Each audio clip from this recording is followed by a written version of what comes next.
lazima adui ukipambana naye mwanzo anaweza kukushinda. Second time adui yule aliteremsha watu, tukaanza sisi kushindwa imagine kubwa sana, na hatutoweza kulendi kwa sababu ekrotana, kwa sababu vyama vikosi vyote pale ndio store yao CCM ya kuja kuchukua ushindi wao kwa njia ya uwizi. Kwa hivyo naomba nasaha izingatie sana hili jambo ili tupate kuondokewa na huu ambao tuliosema kwamba hatuna baba hatuna mama. Sisi tuna lead pale lakini hatuna njia yoyote, na ikae kifahamu barabara tume ya uchaguzi ijitahidi kwa mawakala waratibu pamoja na PG very weak. Asante sana, nashukuru. Haki kwa nani? Waheshimiwa, mimi jina langu ni Fatuma Ahmad Salimu. Natokea jimbo la Magharibi, ndiko ninakotoka. Si wa kuipata serikali, ndio maana yake. Sasa waheshimiwa, tumeitwa hapa kama ni wazee wa kufanya mpango mkakati na kupata uwezo kwa uwezo wa Mwenyezi Mungu tukachukua serikali. Waheshimiwa, si wakati wa kulala na si wakati wa kuzembea. Nasema kimajimbo, mupange takwimu zenu na kuzihesabu kura zenu mapema kuanzia sasa. Hapa kama ni kuvaa buti, tuvae buti mapema. Huwa mnaosema mpango mkakati, naeleza mpango mkakati wa kuzipata taratibu za kuchukua majimbo na kutukanza ushindi mpaka wa rais. Waheshimiwa, mpaka sasa hivi ndani ya timu ya wazee tumeitwa wazee kusudi, kwa sababu ndio tulikuwa na maamuzi ya kuzungumza na vijana. Mheshimiwa ameeleza jinsi ya vijana walivyofanya taratibu za ugombea wa ubunge na uwakilishi. Mheshimiwa, kama ni wazee tuliojiamini ndani ya majimbo yetu, nazungumza fasaha, tukapange timu ya ufundi. Ili tuweze kufanya mpango mkakati kwa kuchukua serikali na majimbo yote. Inshallah kwa uwezo wa Mwenyezi Mungu. Hapana kulala mpaka kieleweke. Mheshimiwa, bado sijamaliza. Mheshimiwa amekuja katika swala ya wabunge na wakilishi, kama atakapokushapata hujenga majumba na kuhama kijiji kwa kuelekea kwengine. Mheshimiwa, nafahamu kama baada ya fomu kujazwa tu zitapitia baraza kuu kwa kuchambuliwa. Mheshimiwa, hao wenye majungu ndani ya chama mwatujua, hao wenye fitna mwatujua, na wenye uwezo kukiendesha chama mwawajua. Mashauri mtafanya baraza kuu, mtatushushia. Mheshimiwa, haki.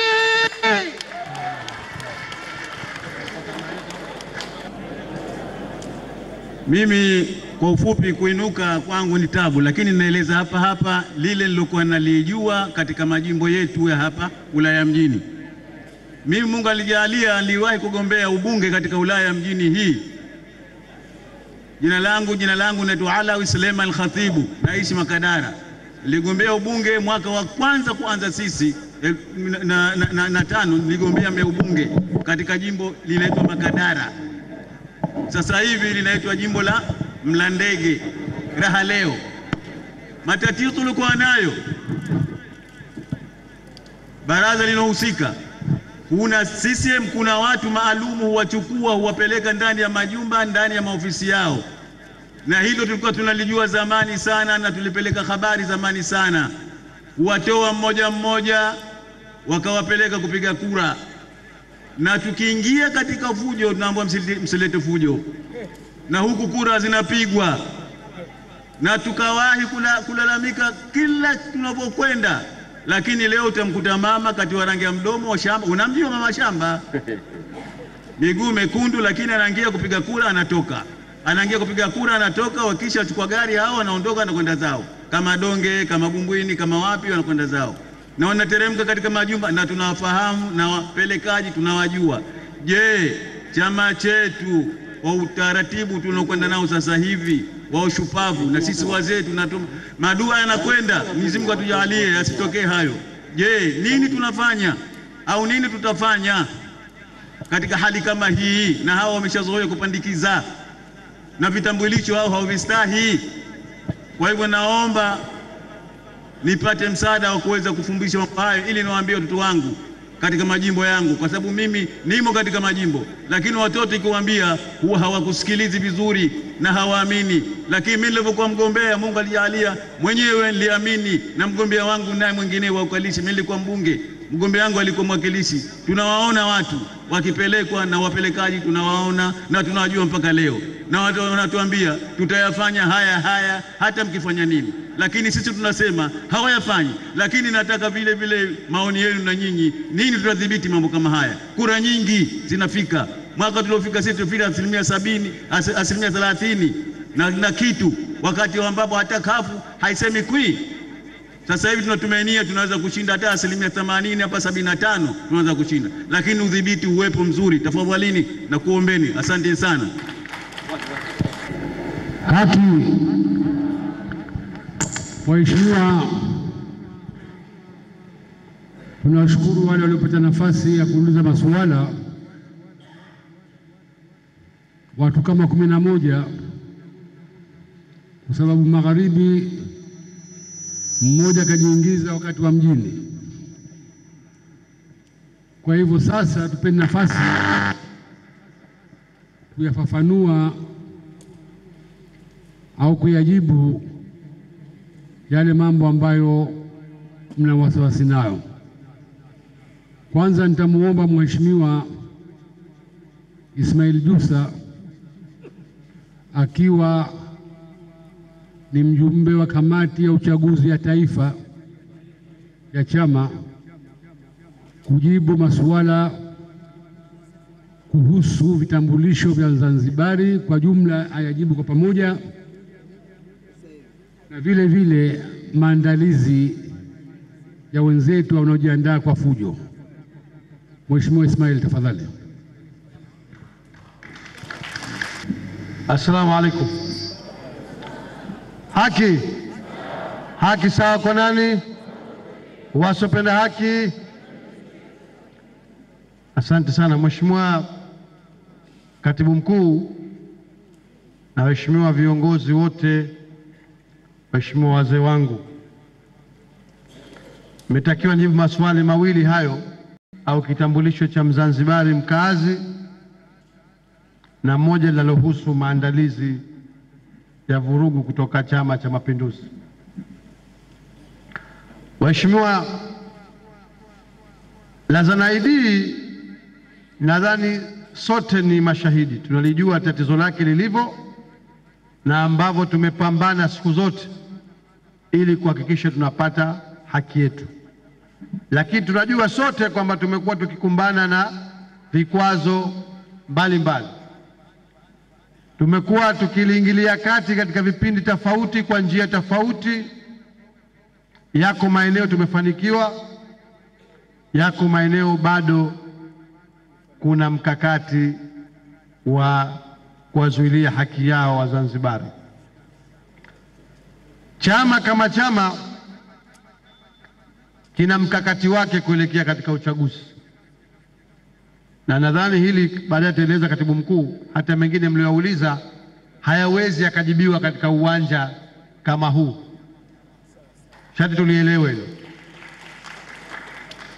Madodo pale alitahadharisha kwamba hata majimbo 10 tusiyataje. Sasa kama majimbo 10 tusiyataje, fikirieni yale mengine tukiyataja hapo, ukiyauliza tunaweza kweli tukatoshelezana sisi tu au na wenzetu waliokuwa wanasikiliza hapa. Kwa hivyo nachotaka kusema ni kwamba tuna mkakati ambao unafanywa kazi, na kama sasa kuna baadhi ya maeneo umeleta mafanikio, lakini moja kubwa ambalo tumelifanya, ambalo huko nyuma tulikuwa tunalizungumza lakini hatukuwa na takwimu za kutosheleza, ni kufanya kazi ya uhakiki katika majimbo yote 50 ya Unguja na Pemba, na hilo kamati yenu hii imelifanya nchi nzima Unguja na Pemba. Katika uhakiki huo, na mnajua wengine tumeshiriki huko, tumeweza kuwatambua tuna watu wangapi katika kila jimbo, wangapi wana Zanaidi, wangapi hawana, na kama hawana ni kikwazo gani kimewazuilia kupata Zanaidi. Na baada ya hatua hiyo, chama kiliunda kamati ya kulifanyia kazi katika kila jimbo, na kazi imefanyika. lakini bila shaka kuna maagizo kutoka, siwezi kusema serikalini, maana serikali ni ya pamoja, serikali moja ya kitaifa, lakini baadhi ya watendaji wa serikali hasa wanaowakilisha Chama cha Mapinduzi.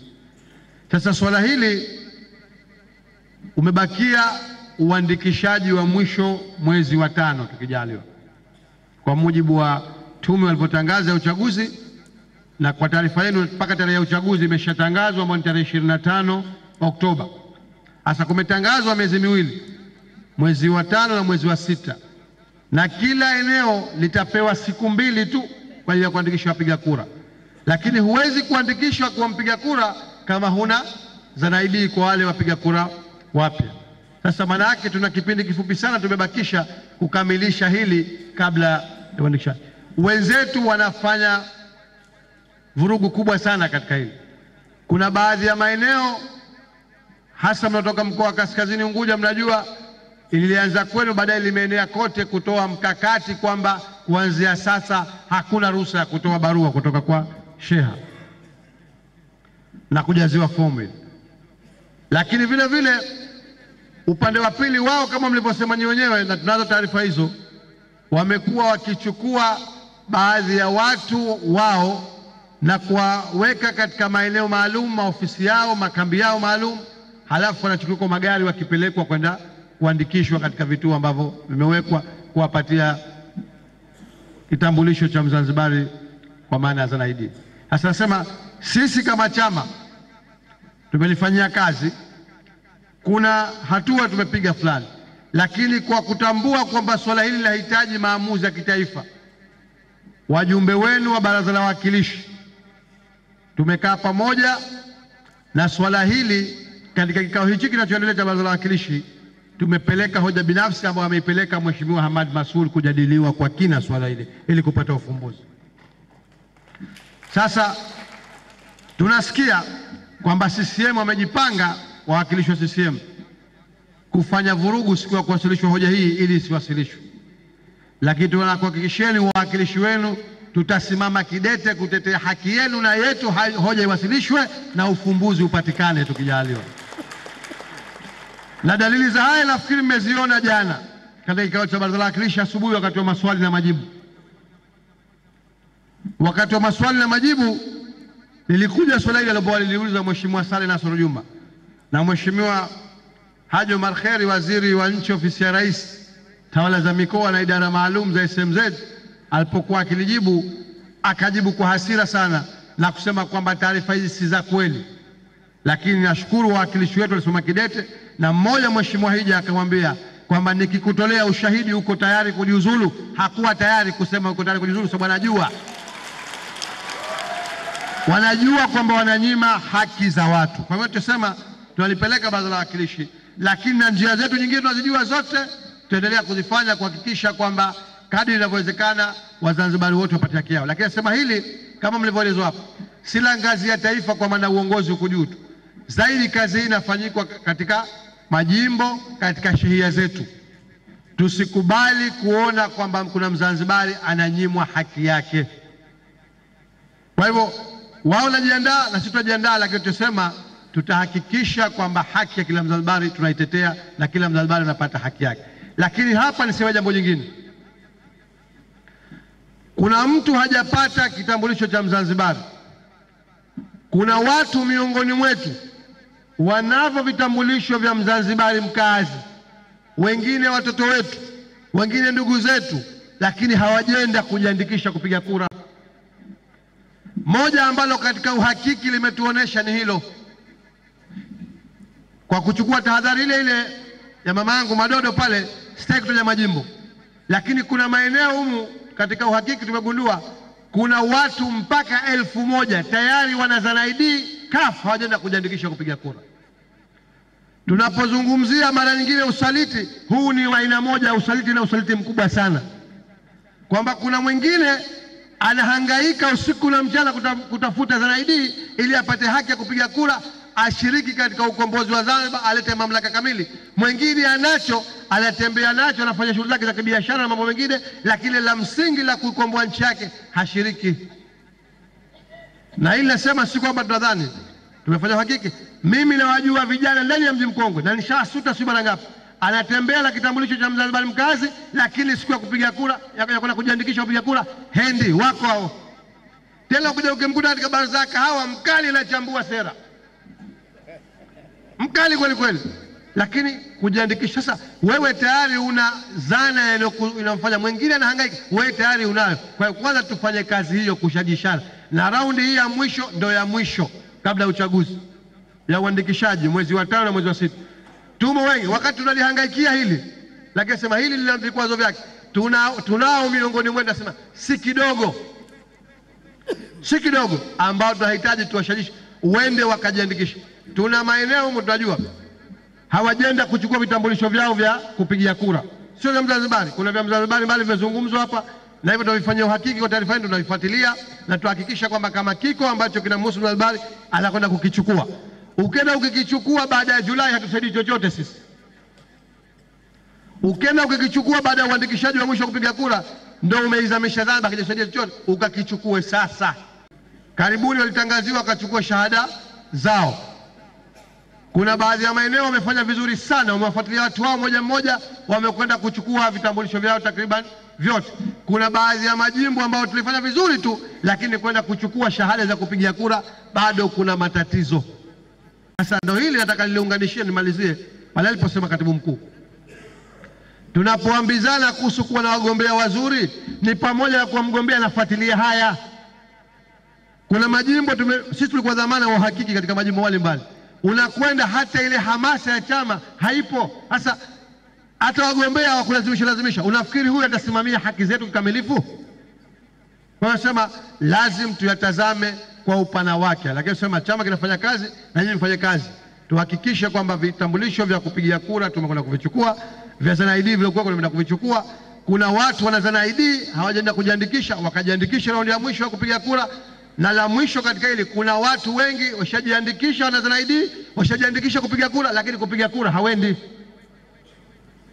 Pemba uchaguzi uliopita watu 17,000 hawakupiga kura. Hasa Pemba, hebu fikiri, watakuwa ni kama sikafu hawa. Huendi kupiga wewe, kura yako inapigwa na CCM, mpaka maiti unapigiwa kura huko. Ndio. Hapa Unguja kuna wapiga kura takriban 40,000 hawakwenda kupiga kura uchaguzi uliopita. Na msidanganyane, hatusemi kwa kukisia, ni takwimu hizi. CCM kila kura yake inakwenda kupigwa, mpaka za maiti zinapigwa kwa alivyosema. Kwa hiyo tunachosema tuhakikishe haya, kwa tunazungumza na Zana ID tulitazame kwa upana wake, tuwashughulikie ambao hawana ili wapate, lakini na sisi ambao tayari tumeshafikia hatua mbalimbali tuhakikishe hatupotezi haki yetu. Usije ukakaa barazani ukanywa kahawa na kashata yako unazungumza mamlaka kamili kutoka kipovu, lakini kwenye kufanya kazi hasa ya kukomboa nchi wendi. La pili, swala la maandalizi ya fujo CCM. Kwanza niseme taarifa za maandalizi yao tunazo na tunazifuatilia kikamilifu. Amesema mzee Moyo hapa kwamba tulikuwa tumechoka na vurugu katika nchi, tukaamua kuleta maridhiano. Akasema mwenyewe ndio maana uchaguzi wa 2010 hakuumwa mtu hata ukucha. Alhamdulillah tumekwenda salama. Wasioyapenda yale ambao mpaka leo wamekuwa wanamchukia Rais Amani Karume kwa sababu kaleta maridhiano na Maalim Seif, wamerudisha ule uhuni wa kufungua makambi. Tunayajua kote yalipo, tusharipoti katika vyombo vya dola, tunaweka rekodi kwamba tuliweka rekodi kwa tunavitambua. Maandalizi yao ya fujo, kuna baadhi ya maeneo wameanza haya mnayoona yanatokea sasa ya kuteremsha bendera wanafanya kutuchokoza. Kuna matukio kwa mfano yalotokezea Tumbatu tunajua mpaka mpangaji mwenyewe wamekwenda wakaagiza wakate bendera zao kwanza ili wapate kisingizio kwamba bendera zao zimekatwa, alafu waingilie maeneo ya kafu. Yote wanajaribu kuturejesha kule ambapo tulikotoka. Na hili nataka nikwambieni, lina sehemu mbili ya kulifanyia kazi. Moja, wanasema hawa katika vikao vyao, naomba vikao vyao, maana kaambia Maalim Seif huyu kafu jini hafanyi kazi kwa kupata rekodi za wanaokwenda kwa waganga na mambo mengine tu, wa miongoni mwa kafu. lakini mpaka huko CCM huko wanashiriki. Hakuna nalolipanga hata moja mara hii ambalo halifiki katika makao makuu ya CUF, hata moja hakuna. Na wanatuhumiana, wanatukanana katika vikao vyao kwamba siri zao zinatoka. Sasa wanachoambizana kimoja huko ni kwamba katika siasa hizi za amani hizi zinazoendelea sasa za maridhiano, CCM haiwezi kushinda kwa sababu imepoteza matumaini ya watu. Wanasema njia pekee ni kurejesha vurugu. Na vyombo vya dola vinatusikia hapa. Wasiwe wepesi wa kufuatilia viwanja vya mikutano tu, wafuatilie ile haya vurugu zao. Lakini naambia sisi kwa sasa hawatompata mtu, hatuwezi kuwapa na kuingia katika mtego wao hata siku moja. Tunajua bakora ya CCM ya kuwamalizia ni hii siasa ya kistaarabu ambayo tunaifanya CUF. Lakini wasijidanganye kwamba hilo watakuja kutufanyia wakati wa uchaguzi. Hilo tumesema basi, tena tumepiga mstari basi. Ni matumaini yetu Rais Dr. Shein ana dhima ya usalama wa nchi. Tumemkabidhi nchi hii kwenye kisahani ya fedha. Hakuhangaika jambo, kapewa nchi ndani ya sahani ya fedha. Imetulia, ushindi wenyewe kashawahi kueleza mzee Bol ulivyopatikana mpaka Kapoe. Asitegemee kwamba ataachia vurugu hizi na sisi tukanyamaza vile vile. Asitegemee hilo mwaka huu. Ni kamati ya maridhiano ipo. Moja katika wajibu wetu ni kuhakikisha amani endelea, lakini haiwezekani amani yenyewe ikawa kwa gharama kila siku wengine kupigwa, wengine wakatulia. Hapana, tutafanya wajibu wetu kukumbusha kila kati, lakini tunasema kama chama tutahakikisha kwamba kipindi kikifika cha kufanya maamuzi hasa, nayo tusema hatuwazungumzi hapo, watakavotaka ndivyo tutakavotaka na sisi tukijaliwa. Taarifa tunazikusanya, uhuni wao wanaupanga, makambi yao, vurugu zao, matukio yote, na nikwambieni kwamba yanafika mpaka ngazi ya juu kabisa kuandikiwa na kuwekewa record. Kama hawakutaka kutoa ushirikiano kama unasema, sisi hatuwezi, kama alivyowaambia Maalim Seif, zile zama za mfakiridhia sasa zimekwisha. Tukijaliwa hapa wanavotaka tunataka, lakini tukijaliwa tutaulinda ushindi wetu mwaka huu. Sisi na nyinyi tukijaliwa, sisi ni viongozi, tutaongoza. Na nikwambieni kabisa, kuna zungumzwa mengi kwamba nyie mmezoea kutuambia, na kwambeni viongozi mara hii tumeamua, na nyinyi wenyewe mashahidi kwamba tumeamua. Haya maandalizi mnayaona mara hii, hamkuwahi kuyaona hata mwaka mmoja tangu 95 haya. Au mwe kuyaona? Haya ni dalili kwamba tumeamua. Kwa hiyo naambia kabisa mwaka huu haki yetu tukijaliwa, tukishinda tutaitia mkononi, na tutaenda kumwapisha Maalim Seif kwa rais wa Zanzibar tukijaliwa. Asante sana. Asante Mheshimiwa Ismail Jussa. Mimi niongeze tu kwamba ikiwa katika ziara ya katibu mkuu wa CCM wameambiana wakusanya mapanga, mawe na kila kitu, kuna mapinduzi, hiyo yape faraja wananchi wa CUF. Washakubali, washashindwa. Hiyo maana yake ni kwamba washakubali, washashindwa. Kwa hivyo natia moyo wananchi wao kwamba watapindua. Upindue ya guju. Sasa tumkaribishe naibu katibu mkuu akiwa ni mwenyekiti wa kamati ya uchaguzi ya kitaifa kuyajibu masuala yaliyobaki. Tafadhali. Taarifa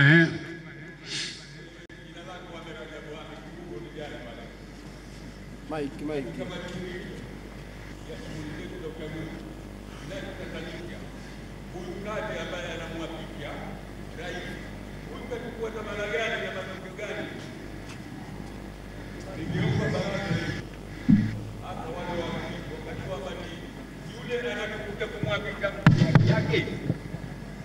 Kile ambacho anatakiwa afanye kazi yule, kazi ya kumwapisha ambaye huyu tunadai kapata urais, kazi ya wapi yule? Hata anakwenda kuchukua dhamana ya kwamba amwapishe, achukue jukumu hili katika nchi. Kapata rekodi za namba ya wapiga kura? Kachukua kigezo gani? Hilo moja. La pili, kama ulisema taarifa, sio maswala tena. Mheshimiwa, taarifa, ulisema taarifa. haya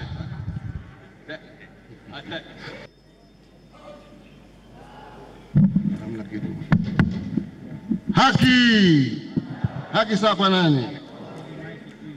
Waheshimiwa, masuala ni mazuri sana, na kweli tunaona kwamba wazee mko ngangari na mnafuatilia mambo yote kwa karibu sana.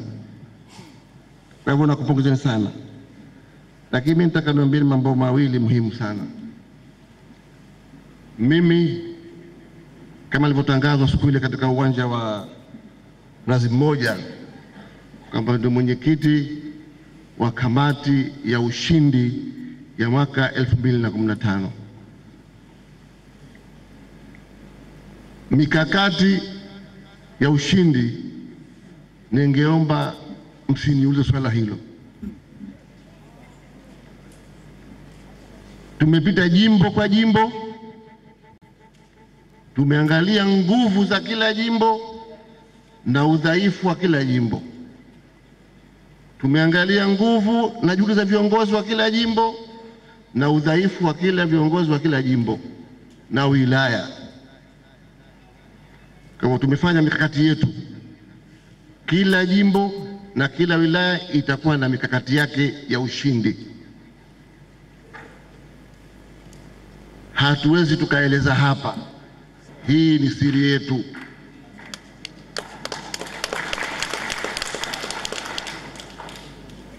Unapotoa silaha zako zikaonekana, adui yako atakushinda, au sio?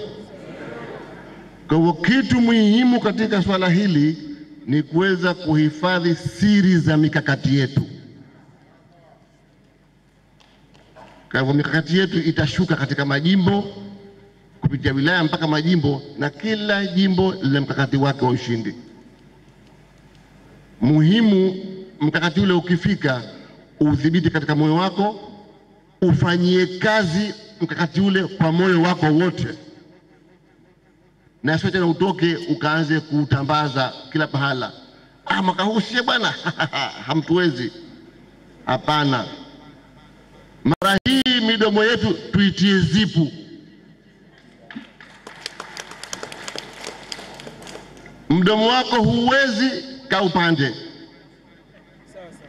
Mara hii midomo yetu tuitie zipu. Tunataka utendaji. Utendaji ndio muhimu. Kwa hivyo wale ambao kwamba midomo yao haiwezi, watafute kufuli watie midomo yao. Mikakati yetu hatutaki isambazwe ifike kwa CCM. Hatutaki. Mikakati yetu ibe katika nyoyo zetu, tuifanyie kazi ili tupate ushindi mwaka 2015. Na tukipata ushindi, Maalim kasema hapa, 75%, hakuna mtu yeyote wa kutuzuia. Kwa hivyo mimi ningeomba niwatoe wasiwasi. Msifikiri viongozi wenu umekaa kitako utukuku. Hapana, hatulali, tunafanya kazi. Mikakati ipo, ukifika wakati ukiletewa, fanya kazi. Sawa jamani? Na utaona kama alivyosema katibu mkuu hapa, wewe katibu mkuu mzima wa chama wa chama tawala, unakwenda kuambia watu wakusanye mapanga, magogo, majembe, sijui huyo humoni kama kishaishiwa huyo? Wewe kama chama tawala, jeshi lako, kila kitu chako, unatafuta mwaka huu tena mapinduzi ya mapanga? Huko ndiko kuishiwa. Mjue kwamba ushindi tunao ndani ya mikono yetu. Wacheni kuogopeshwa na mapanga na magogo. Siye bwana hapa hatuogopi panga wala hatuogopi gogo, hatuogopi mzinga, itakuwa panga.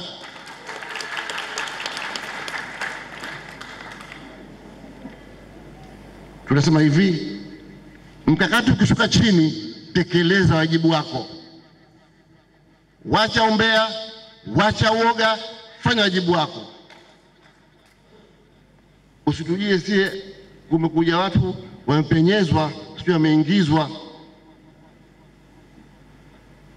Mie sendi kutoka Mtoni nikamwenda mali nikamwambiwa kuna watu wamepenyezwa, watu wameingizwa, watu wametolewa, au Maalim mnakuja kushtakia mie hilo wewe. Sendi kumshtakia Maalim kama kapenyezwa mtu, kaingizwa mtu. Aloingizwa na pambana naye mwenyewe. Na ng'ang'anua mwenyewe. Na mwaka 2015 ni mwaka wa kung'ang'anua, ng'ang'anu. Sio mwaka kulala. Kung'ang'anua. Hatutoi, ng'ang'anu utatoa. Basi wacheni kasumba hizo. Sisi tumejidhatiti, mikakati madhubuti iko. CCM atakaa benchi akitaka asitake. CCM atasalimu amri akipenda asipende. CCM kama kachimba kaburi 3, ziko kaburi 1000 zinamsubiri. Usimoneshe mtu kidole kimoja, 3 vinakuelekea mwenyewe au 4. Sisi mwaka huu hatutaki kusema sana, wala mtu tusemeshe sana. Si mwaka huu tunataka nini? Ushindi. Kamati hii ni kamati ya nini? Ya ushindi. Mimi ni mwenyekiti wa kamati gani? Ya ushindi. Ushindi mwaka 2015. Asanteni. Asante Mheshimiwa Naibu Katibu Mkuu. Labda niseme tu, kuna mmoja aliuliza tunaposema kwamba tunataka mgombea mwenye uwezo kivipi? Uwezo kiutendaji. Unajua wananchi wanasema CUF ni maskini wote, lakini kubwa au ni mtendaji mzuri, mfuatiliaji mzuri wa mambo kusudia. Sasa waheshimiwa, naona muda wetu tuliotopeana wa masuala umekwisha. Najua kuna wengi wangependa kuuliza, lakini vile vile tuko watu wazima hapa, kwa hivyo lazima tujiangalie sisi wenyewe na tushakaa sana. Kwa hivyo nimalizie kwanza kwa kusema kwamba wana CUF, hasa wazee wetu, kinachohitajika sisi wenyewe kwanza tuamini kwamba tutashinda. Na ukiamini hivyo, hizi mashaka haya kwamba hawa wanasema hivi, hawa wanasema hivi, wasema hawatoi, ukishaamini kwamba tunashinda, wache waseme wanavyotaka. Sawa sawa. Sisi lengo letu ni kujipanga, tunashinda. Hawa sasa hivi wenzetu hawa wamechanganyikiwa sana. Kuna mkuu wa mkoa mmoja wa Kaskazini Unguja, huyu anajifanya sasa hivi yeye ndio jabari. Huyu ni mkuu wa mkoa, sheria inawatoa kwenye siasa wakuu wa mkoa, lakini wakuu wa mikoa wa Zanzibar bado wanajiona ni wanachama wa Chama cha Mapinduzi, na kwamba jukumu lao ni kuhakikisha kwamba Chama cha Mapinduzi kinashinda. Kwa hivyo wanafanya kila mbinu, hasa huyu mkuu wa mkoa wa Kaskazini. Huyu Mzee Moyo alipokuja alikuwa anaunga mkono sana maridhiano, na katika mikutano akisema kwamba mimi nilikuwa siwezi kufanya kazi Pemba, lakini alhamdulillah maridhiano, sasa hivi nafanya kazi zangu vizuri. Wakati Karume ndio rais. Sasa fikia hawa, Karume kaondoka, sasa hivi kageuka mpinga maridhiano, panga mipango juzi Kenwe.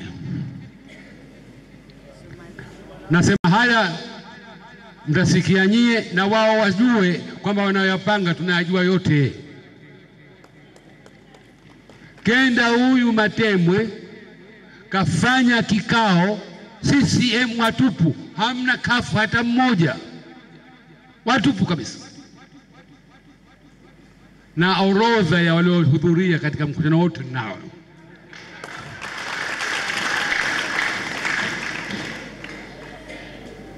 Anasema katika kutisha, anasema kwamba sisi tuliamini na tunaamini kwamba jimbo la Nungwi na Mkwajuni yameshatutoka, lakini hatuamini kwamba hata Matemwe nayo imetutoka. Na nyinyi wazee mko hapa,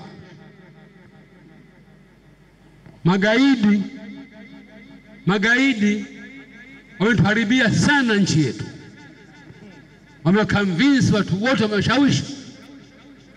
Na gaidi wa kwanza ni Seif Sharif, anasema Tindwa kwanza ni Seif Sharif, gaidi wa pili ni Jusa.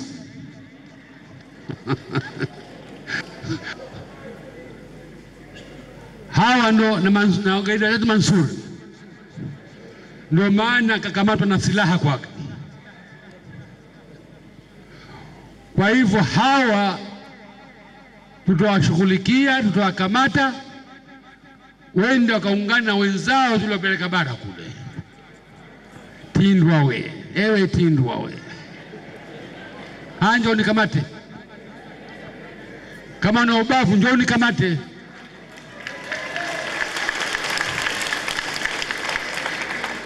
Mie nashangaa rais kuchagua wakuu wa mikoa kama hawa. Nashangaa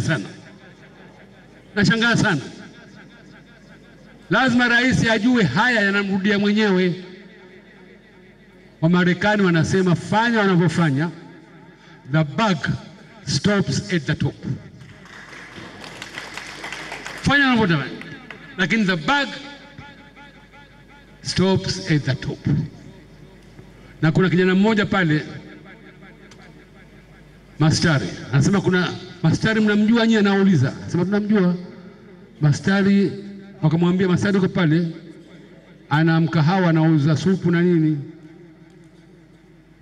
Kaambia na yule naye ni gaidi, kaja hapa kawaharibu watu wote hapa Matemwe. Sasa namwambia Tindwa kwamba mimi niko tayari wakati wote njoo nikamate.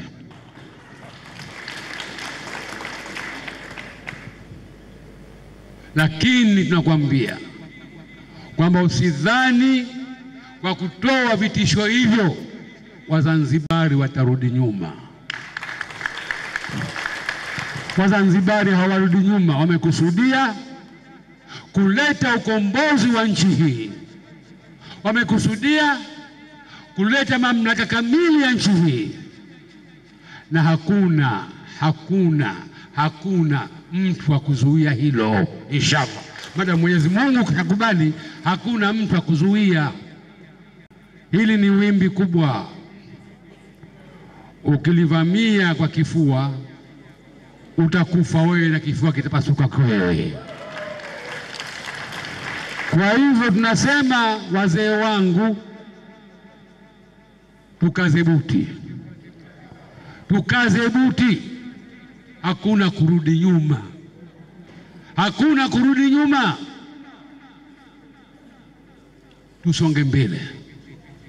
Nchi yetu inalia, nchi yetu inalia. Sasa sisi ndio tumalize kilio cha nchi yetu. Mko tayari? Mko tayari? Mko tayari? Mkono juu kama mko tayari. Haya, Tindwa wote watatia ndani ya maidi hawa. Haya, haki. Tunashukuru sana kwa kikao hiki kizuri, asanteni. Haya, tupate dua. Naam, Sheikh Banali. Naam, Sheikh Ali. Bismillahirrahmanirrahim. Haki kwa nani? Mimi nimeamrishwa hapa leo kusoma dua, na kwanza dua ya kwanza nimeambiwa nisome dua kwa rehemu zetu waliotangulia katika chama chetu, waanzilishi na wote ambao waliokuwa wamekufa kwa harakati za chama hiki. Ya kwanza. Dua ya pili nitasoma kutuombea sisi sote ambao tulikuwa hai. Kama alivyosema Mwalimu Seif kazungumza, chama chetu kimefiswa hapa tulipo hapa ni dua, na hayo yanachukua uthibitifu kusema nini? Inna du'a idana yanfa'u kama fil Qur'ani wa'ada yusma'u. Tasema kwamba dua kutisiti alijamaa inafawa kama Qur'ani ilivyosikia wadi wake uliotoa. Atafanya wema katapata wema, atafanya mabaya katapata mabaya. Hiyo ndio Qur'ani inazungumza. Basi nitakuzungumza kudua tu, na dua tutazungumza ya kwanza kuombea wenzetu. Natoa ushahidi wake kidogo, hadithi yake. Wakati wa koloni abala kupokoa ukavu Sheikh Abdullah Saleh alikala wakati wa saa 10 ilikuwa Dar es Salaam anasoma anaitwa waadhi.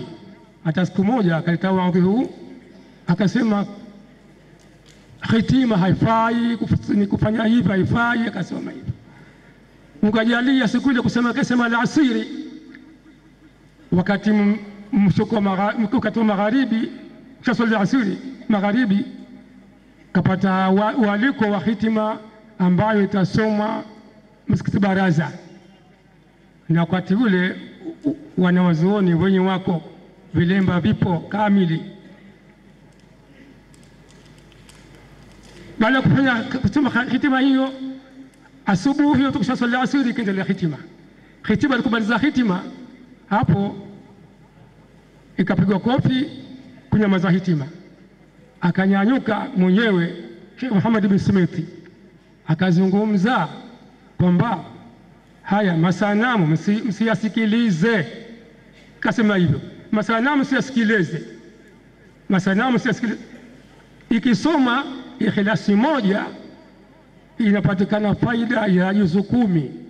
Ikisoma Ikhlasi 2 inapatikana faida ya juzu 20. Ikisoma Ikhlasi 3 tayari tunapata faida ya nini? Hitima nzima. Hitima nzima kwa Ikhlasi 3. Sasa nasi hapa tunataka tuwapelekele wenzetu, kila mmoja tusome Ikhlasi 3 ama tutime kila mmoja hitima yake moja, tunawarehemu.